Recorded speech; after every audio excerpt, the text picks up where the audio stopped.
Mohon izin, Assalamualaikum warahmatullahi wabarakatuh. Perkenalkan, nama saya Nadra Nastawati Ningsi. Saya perwakilan dari kelompok 5 akan mempresentasikan mengenai perikanan tangkap berkelanjutan.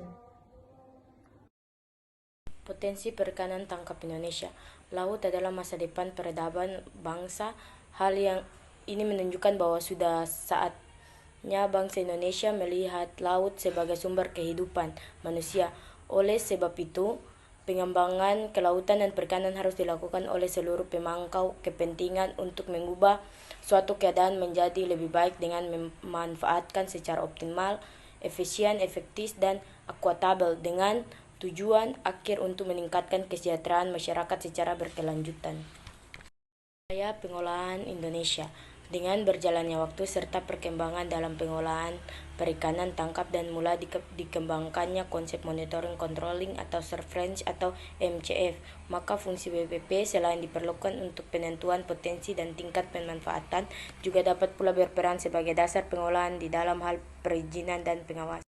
Pengolahan perikanan atau RPP.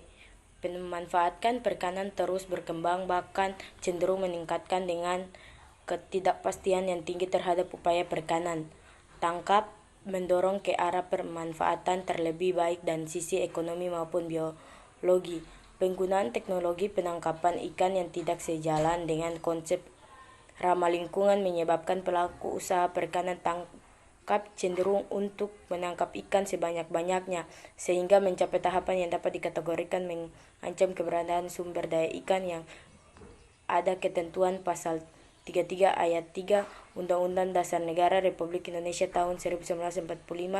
Pengamatannya bahwa bumi, air, dan kekayaan yang terkandung di dalamnya dikuasai oleh negara yang dipergunakan untuk sebesar-besarnya kemakmuran rakyat.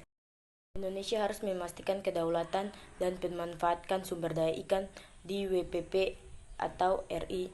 Kedaulatan tersebut juga akan memberikan kontribusi yang sangat besar terhadap potensi penyerapan tenaga kerja di atas kapal sebelum termaksud tenaga kerja pada unit pengolahan ikan dan kegiatan pendukung lainnya di darat. Untuk itu diperlukan rencana pengolahan sebagai perikanan yang tertera dengan baik sebagai pedoman dan pelaksanaan pengolahan sumber daya ikan dan lingkungan yang berkedaulatan dan berkelanjutan untuk kesejahteraan masyarakat di.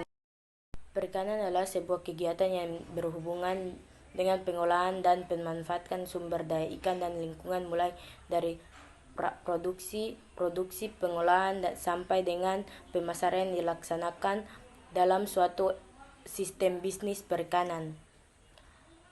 Pengolahan perikanan adalah sebuah upaya termasuk proses yang terintegrasi pengumpulan informasi, analisis, perencanaan, dan konsultasi pembuatan keputusan alokasi sumber daya ikan dan implementasi serta penegakan hukum dari peraturan perundang-undang di bidang perikanan yang dilakukan oleh pemerintah atau otoritas lain yang diarahkan untuk mencapai kelangsungan produktivitas sumber daya hayati perairan.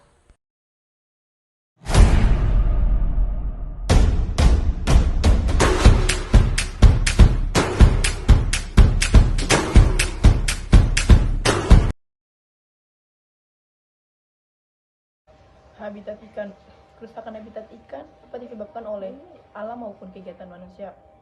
Kerusakan oleh sebab alam dapat diakibatkan faktor abiotik berupa bencana alam seperti gempa atau tsunami maupun cuaca ekstrim seperti badai, gelombang tinggi, dan faktor biotik seperti predasi berlebihan atau serangan penyakit.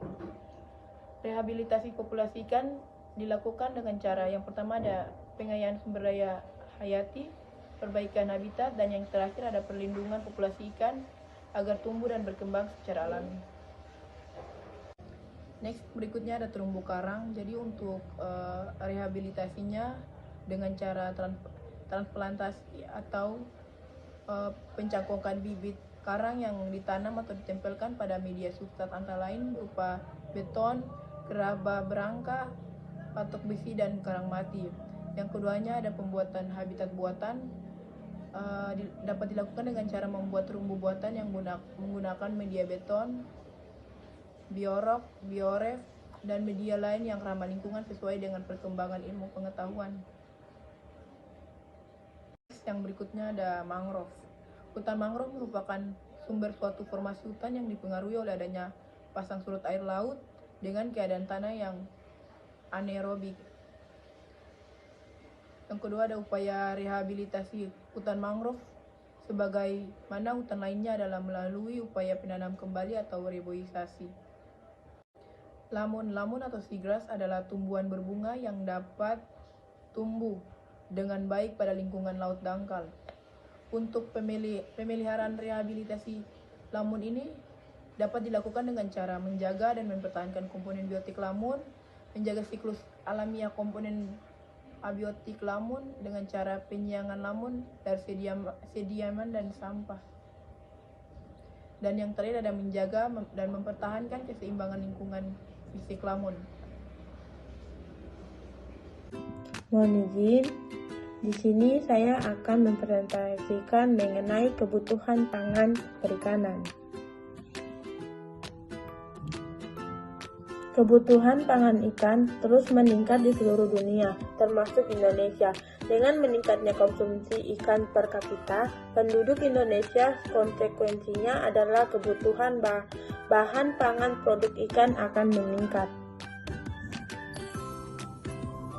Hal ini terjadi antara lain karena selera makanan masyarakat telah bergeser, di mana saat ini sumber protein dari daging ikan lebih digemari dibandingkan jenis daging merah. Seiring dengan tuntutan gaya hidup yang lebih sehat, kebutuhan pasokan ikan tidak dapat lagi digantungkan pada hasil tangkapan, tetapi juga ditunjang oleh hasil